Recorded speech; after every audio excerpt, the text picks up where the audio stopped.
Well, in studio with us is Hardin Ratshisusu, who is Acting Deputy Commissioner of the Competition Commission.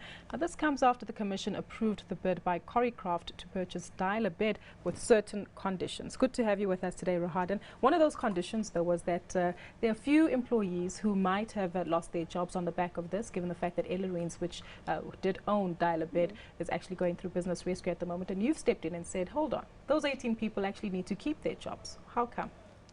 What we have done in this particular transaction, I think you will note that the number of employees in total that were likely to be affected is about 200. And as you know, dialer bed or the Ellerines group is in business rescue.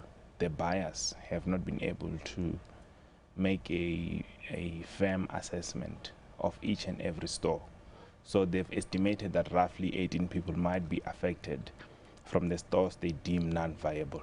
So we have just put safeguards there to ensure that they make every effort to ensure that those employees are also absorbed. Hardin, maybe let's just take a step back. I mean, I'm trying to place the importance of retaining jobs and where that fits into the Competition Commission's mandate in particular.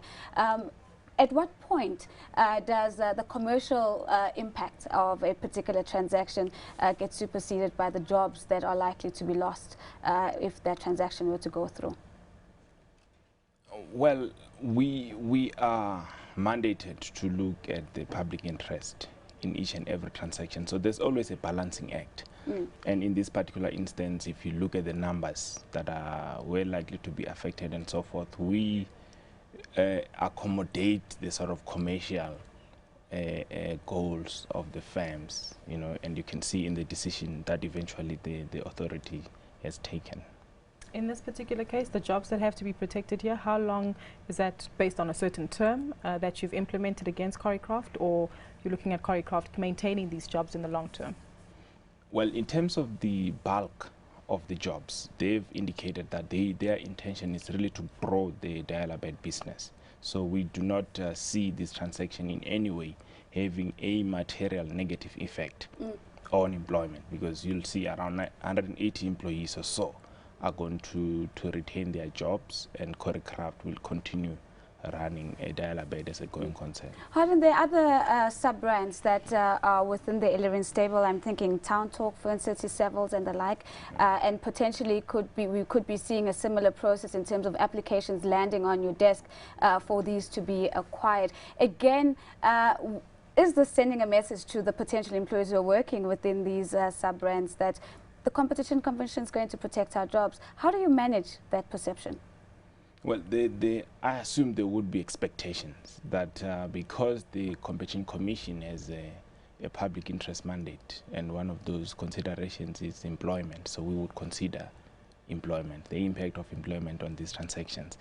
And we have been in discussions with the representatives of the business rescue practitioner, so they keep us up to date on these transactions, and we do indicate to them where we think there would be concerns, and you know they have to start thinking about you know, addressing some of those concerns up front before even filing the transaction.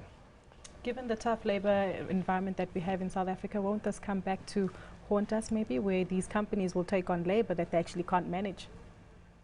Well, it's a consideration. I think we have always made a call to parties, but this is these are unique circumstances, because what we require of firms is that they conduct an employment due diligence. Yeah. So they must make that assessment as they enter into a transaction. Then we consider their assessment and you know, how they want to absorb staff, who has to be absorbed, and so forth. How far do your tentacles stretch? I mean, if we think of the Ellerines footprint, we know that it extends outside of South Africa and into the neighboring Southern African regions like Botswana, Lesotho, Namibia, to name a few. Would the employees who are within those particular jurisdictions not be subject to the protection that you've offered to the South African-based one, or is the deal all-encompassing? The deals in fact, the dialer bed deal and the deals of yes, we engage with them. We are considering the effect in South Africa, so it's all South African based. But anyway, the business rescue practitioner has indicated to us that those businesses on the continent are unlikely to be affected. In fact, some are running. They are not in business rescue at all, so there may not be any impact. Hardin, thank you so much for your time today. Good speaking to you.